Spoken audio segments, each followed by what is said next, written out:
Assalamualaikum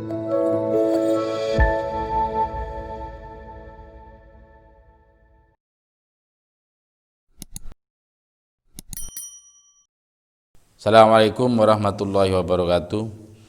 Bismillahirrahmanirrahim. Subhanaka la ilma lana illa ma 'allamtana innaka antal alimul hakim. Rabbi shrah li sadri wa yassir li amri wahlul 'uqdatam min lisani yafqahu qawli.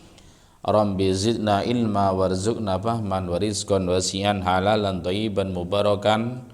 Qala al-musannifu rahimakumullahu ta'ala wa nafa'ana bi ulumihi. Amin. Untuk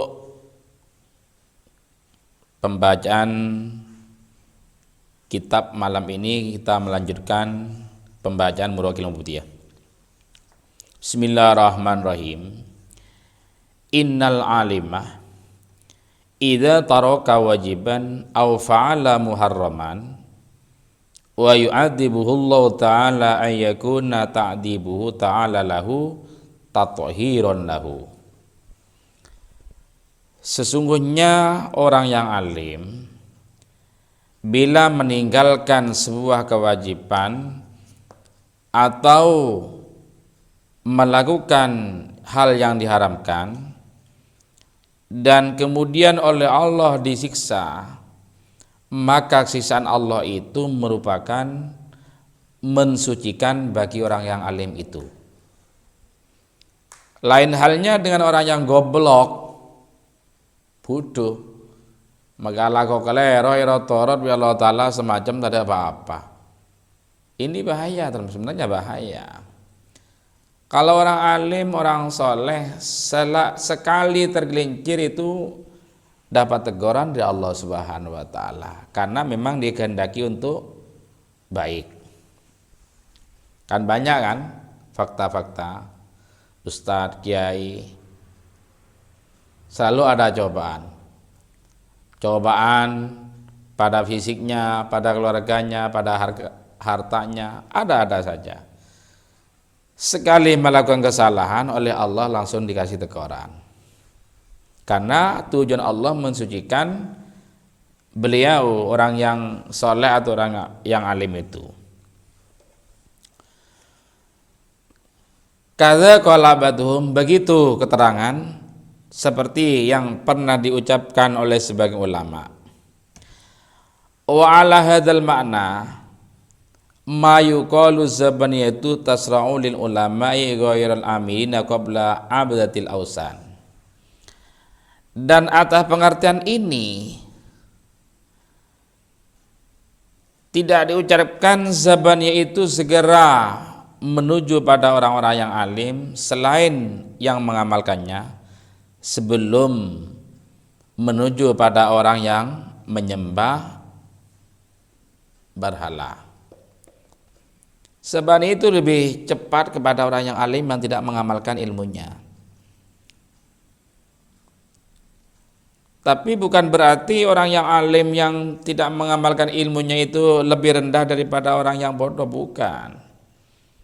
Ini justru karena segera proses Allah Ta'ala yang dijalankan untuk mensucikan orang yang alim itu.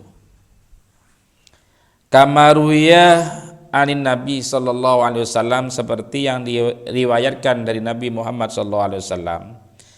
Al-alimu habibullah walau kana fasikon. Orang alim itu kekasih Allah walaupun ia orang fasik. Alim seperti yang telah disampaikan kemarin, orang alim itu orang yang mengetahui mana yang halal dan mana yang haram. Orang yang alim kekasih Allah walaupun dia fasik. Alim tapi tidak melakukan apa yang ia ketahui. Lakon tak kena. Alim mana alim mah. Kan tak ada por kan fasik nyaman ya. Lan niki nyaman habibullah. Wal jahilu adullah walau kana abidan. Orang yang bodoh itu musuh Allah walaupun ahli ibadah. Aneh. Apa ndak itu kira-kira? Orang yang bodoh musuh Allah walaupun ahli ibadah. Bagaimana tidak? ahli ibadah tapi tidak disertai dengan ilmu masalahnya. Ada hikayah begini. Anna ba'dhan nasi ihtalafa fi syarafil alimil fasiki wa syarafil jahilil abidi. Ada hikayat sebagian manusia beda pendapat di dalam masalah mulianya orang yang alim tapi fasik dan orang yang bodoh ahli ibadah. Ini manusia beda pendapat. Katanya yang satu, orang yang bodoh yang ahli ibadah itu lebih mulia daripada orang yang alim yang fasik. Katanya yang satunya, orang yang alim itu lebih mulia walaupun fasik daripada orang yang bodoh walaupun ahli ibadah. Ini ada uji coba, ada pengetesan, ada survei. Survei membuktikan begini. Fa kharaja ahadun minhum. Kemudian salah satu dari mereka itu keluar ingin menguji mana yang lebih mulia, orang alim fasik apa orang bodoh ahli ibadah. Lah dari mereka manusia yang beda pendapat itu menganalisa. Mereka keluar dari mereka, salah satu dari mereka keluar wa dhahaba ila saumatil abidil jahili, dia berangkat pada tempat ibadahnya orang yang bodoh tapi ahli ibadah. Musalla atau surau atau surau. Jadi salah satu dari mereka itu menganalisa, kemudian salah satu dari mereka keluar pergi ke tempat beribadatan orang yang bodoh ahli ibadah itu. Setelah nyampe pada tempat ibadahnya, tanpa menampakkan jati dirinya, kemudian berkata, ya abdi, qabiltu da'wataka wa ghafartu laka dan baka. Fatrukil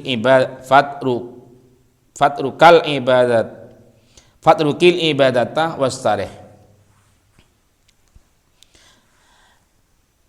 Wahai hambaku, saya telah menerima doamu dan saya telah mengampuni dosamu. Maka dari itu tinggalkan ibadah dan istirahatlah. Ini salah satu dari mereka yang menguji orang yang bodoh ahli ibadah itu. Bersuara tanpa menampakkan jati dirinya. Kemudian orang yang ahli ibadah itu mendengar suara tersebut. Faqala al-abidu, kemudian orang yang bodoh ahli ibadah itu berkata, Ilahi, inni arju minka hadha, wa inni ahmaduka wa askuruka wa abuduka min zamanin kada. Suara itu dianggap pengiran, dianggap Tuhan oleh orang yang ahli ibadah yang bodoh itu. Wahai Tuhanku, sesungguhnya hamba mengharapkan ini dari Engkau, dan sesungguhnya hamba telah memuji Engkau dan berterima kasih kepada Engkau dan menyembah pada Engkau mulai zaman ini sampai zaman ini. Mulai zaman ini, tahun ini sampai tahun itu. Fasara muhtian wa kafiron bijahli. Kemudian orang yang ahli ibadah yang bodoh itu melakukan kesalahan karena suara tersebut dianggap Tuhan, dan dia kafir dengan kebodohannya. Itu ahli ibadah itu. Bagaimana orang yang bodoh yang tidak ahli ibadah malah terjerumus pada kekafiran sebab kebodohannya. Summa dhahaba hadun minhum ilal alimil fasiki faida huwa yasrabul khamrah. Kemudian salah satu dari mereka pergi pada orang yang alim yang fasik itu. Tiba-tiba dia sedang minum homer, sedang mabuk-mabukan. Orang yang alim itu sedang mabuk-mabukan. Faqala, kemudian salah satu dari mereka itu berkata pada orang yang alim yang fasik itu, ya abdi, ittaqih minni wa ana rabbuka asturu dan baka wa anta la tastahyi minni fa inni uridu an ahlukaka. Wahai hambaku, takutlah padaku, dan saya adalah Tuhanmu. Saya menutupi dosamu, dan kamu tidak malu padaku, karena saya ingin membinasakan kamu. Ini bersuara semacam ini tanpa menampakkan jati dirinya, cuman berupa suara karena berbicara dari kegelapan. Apa tanggapannya orang yang alim yang fasik itu? Fasallal alimul fasiku saifahu wa kharaja min makanihi. Kemudian si alim itu yang fasik itu mendengar suara itu bukan menganggap Tuhan, tapi malah mencabut pedangnya dan keluar dari tempatnya. Faqala, dan dia berkata, ya mal'un anta la ta'lam rabbak, wahai orang yang dilaknat, kamu tidak tahu Tuhanmu. Fa inni u'allimuka rabbaka al'an, maka sungguh saya akan mengajarkan kamu tentang Tuhanmu sekarang juga. Fafarrah darikal qailu, kemudian orang yang berkata itu lari tunggang langgang karena takut dibabat, takut ica-caca orang pendengar. Fa'ulima bidarika syaraful ilmi wa ahlihi.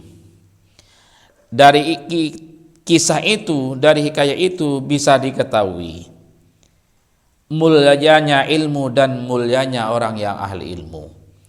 Berarti bisa ditarik kesimpulan bahwa orang yang alim walaupun fasik tetap lebih mulia daripada orang yang bodoh ahli ibadah. Maka dari itu kita harus senantiasa belajar sehingga menjadi orang yang alim. Orang itu kalau sudah alim dan mengamalkan ilmunya itu sudah sendirian jadi wali, walaupun orang itu tidak ingin jadi wali. Berarti metode atau cara jadi wali itu sebenarnya tidak sulit. Asal jadi orang alim ya sudah wali. Karena setiap orang yang alim itu wali. Kalau orang alim itu tidak wali, berarti tidak ada wali di dunia ini. Ini kalau kita ingin jadi orang wali, ya sudah, jadi kita dulu jadi orang yang alim dulu. Kalau sudah alim berarti jadi orang wali. Karena setiap orang alim adalah wali, tidak semua wali itu pasti alim, belum tentu. Berarti orang alim itu lebih utama daripada orang yang wali yang tidak alim. Seperti halnya Nabi dan Rasul, mana yang lebih utama antara Nabi dan Rasul? Dan Nabi saja. Ya lebih utama Rasul, karena kalau Rasul pasti Nabi. Kalau Nabi belum tentu Rasul. Wa'lam ayyuhal muridu li talabil ilmi anna an-nasa fi talabil ilmi ala salasati ahwalin. Wallahu a'lam.